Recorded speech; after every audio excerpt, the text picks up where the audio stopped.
Hey guys, what's up? It's Los here, and today I want to talk about my opinions on Battlefield 4. More specifically, the new Obliteration Gamemode, which was added to the beta a few days ago, about 5 days maybe.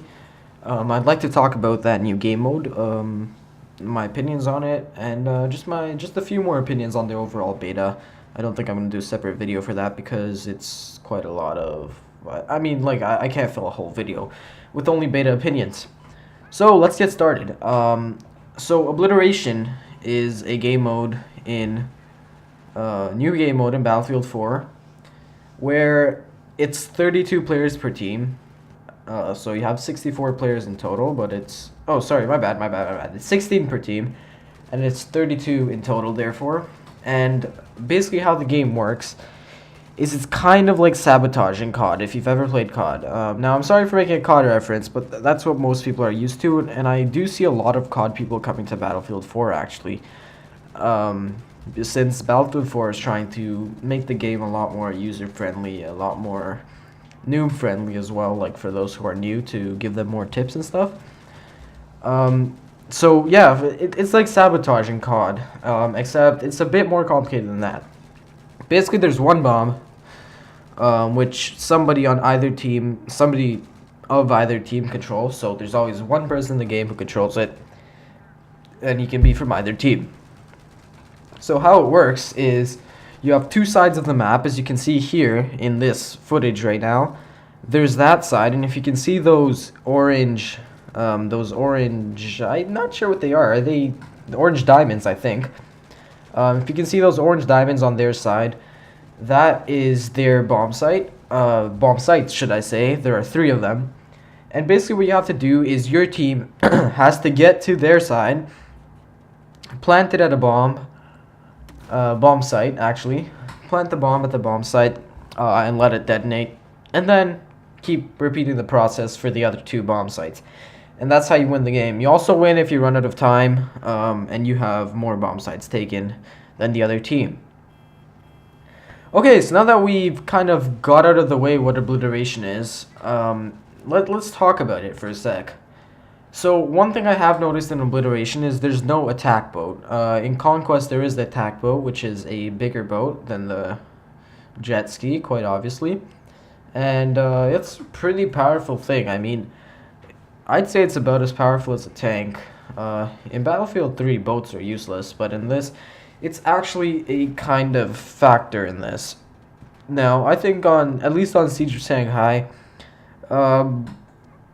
maybe they aren't as powerful as tanks. I'm kind of wrong in saying that, because tanks can really go anywhere on the map, and if there's anybody in the water, you can shoot them easily, but it doesn't work vice versa for boats.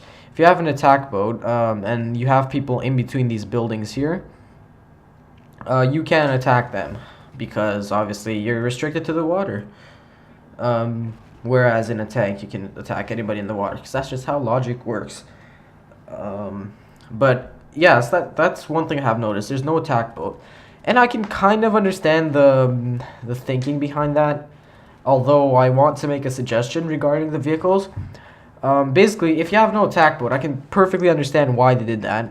It's because if you have an attack boat, and you have a tank, and you have a jeep, and you have an anti-air, and you have a jet ski, and you have an attack helicopter, and you have a scout helicopter, you're literally going to be getting shot from like absolutely everywhere. Just everywhere people are going to be shooting you. Even without the attack boat, it's still pretty ridiculous. As you can see, I'm in a heli right now. This is good timing. I'm in a heli and I'm getting shot from lots of places because of just all the amount of vehicles and soldiers and RPGs and personal laser designators. Like, there's so many ways you can get shot. And I understand that they removed the attack boat for domination. Sorry, not for domination, for Obliteration. First of all, because there's a smaller sea. There's not that there's not. Oh, come on, phrasing. There's not as big an area as you can go in.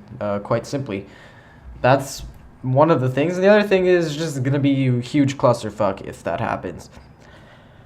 So yeah, first of all, the attack boat's not in there, and in my opinion, that's a good decision. So let's move on. The actual gameplay. I really love this game mode. I like it more than all the others. Reasons I like it is that what you have to do is clearly outlined to you. Basically, obviously, it says friggin' defend on the guy or attack or, you know, and yeah, it's kind of obvious. The bomb is right there. Kill the guy, get the bomb, get on the other side, plant it. And yeah, that's just what you're supposed to do. So I like that that's clearly outlined, and meanwhile in Conquest, you're like, which flag should I cap? Are they capping that flag, but do I have time to get over there and defend it? Will I even defend? Are there too many of them? I just like how there's a clear thing that you have to do, and since it's one objective, and everybody's doing the same objective, you can easily have teammates on it as well with you. So if you're attacking the bomb carrier, you're gonna have lots of teammates because they're all doing the exact same objective. So that's another thing I like about Obliteration. Now, next thing I want to talk about is kind of related to Siege of Shanghai as well. There's kind of a problem which I've noticed in this map where it's pretty damn obvious, where everybody just rushes over this bridge that the tank is on right now and the bridge behind it, on either sides of that C building which holds the C flag in Conquest. That huge skyscraper that falls, which is a main feature in the trailer of Battlefield 4, my bad. Everybody goes there, and obviously, like, I'm not sure what else they were supposed to do, because there's nowhere else to go. That's the only way to get across, by foot or by, okay, not on foot, but with a vehicle. That's the only way to get across. So yeah, I kind of see that as a problem. I can't speak. Come on. I see that as a problem with the flow of the map. I think there should be alternate routes. Of course, there are alternate routes using helis or swimming or jet ski, but I don't think that's enough. I think there should be more routes than that for sure. And this kind of ties in back to what I was talking about before. You have the attack boat, which they removed, which is good. But another problem is the anti-air. Since this is such a small map, the anti-air usually knows where you are. It usually knows where you are. I just said that. But yeah, like, it has to know where you are. You're always going to be spotted pretty much by people. You're always going to have the orange name tag above your head. If you didn't know what spotting means. And yeah, the anti-air always knows where you are and can always shoot you down. The anti-air is so powerful in this game mode. I'm not sure, I don't really have an opinion of how bad it is or how good it is in Conquest, but on this game mode of Obliteration, I don't think the anti-air should be in there. RPGs and stingers are plenty enough to kill one or two jets, or sorry, not jets, helicopters every few minutes. Now, speaking of jets, they could add jets in here to kind of counteract that and have the anti-air more targets, give the anti-air more targets and more things to shoot down, and therefore you won't be as harassed all the time by the anti-air. And again, that would make a bit more sense, but it's going back to the same argument, you'll be shot from everywhere. So yeah, sorry for kind of jumping all over the place here, but I just thought of another point for the fact that there's only one bridge. So there's obviously only one bridge I just talked about, but because of the fact that there's only one bridge, the enemies, again, they always know where you're coming from, and it makes most sense. Like, most people, what they're gonna do is, you can see here, there's an overview of the map. If I rush across the bridge, if I rush across the bridge, it's not going to make sense for me to plant it all the way at the end. Like, I cross the bridge and I plant it at the farthest bomb side from the bridge. That doesn't really make sense because you're obviously going to have more time to get killed.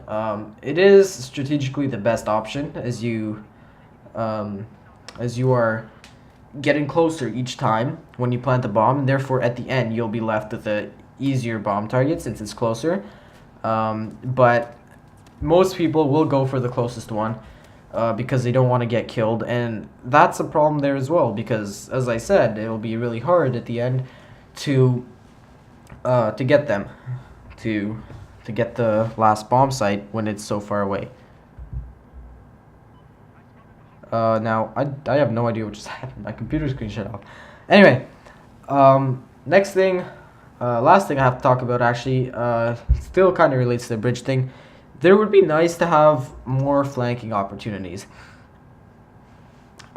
Basically, what I mean by that is, again, have another bridge or another way to get to the other side, and therefore you can come around and get that bomb site instead, and not where they're expecting you to go.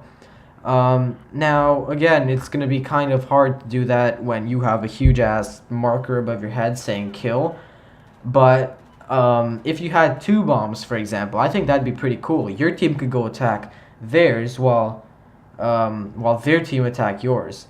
So that'd be kind of interesting twist of the game, 2 bombs. Maybe it could even happen in certain situations. It couldn't be a permanent change to the game mode. It should only be in certain situations. I don't know. But anyway, those are kind of my opinions. So basically, we should have more flanking opportunities. Not everybody should go over the same bridge. No anti-air because it's way too small of a map. And that's about it. Other than that, I'm loving Obliteration. It's so much fun. I love that there's a certain objective for you to do that your whole team has to do. This creates teamwork and reduces confusion. And that's why I like Obliteration. I also like that there's less people. That you know, you're not always caught at 32nd on your team scoreboard. Sometimes if you join late, you're gonna be more like 12th or something. You know, you don't feel as bad about yourself when you do bad. But yeah, that's basically what I have to say about Obliteration. Thank you guys for watching. If you did enjoy, please leave a like. Sorry that I ran out of footage, but I tried. And yeah, if you did like, please enjoy, subscribe for more, and have a great day. Bye.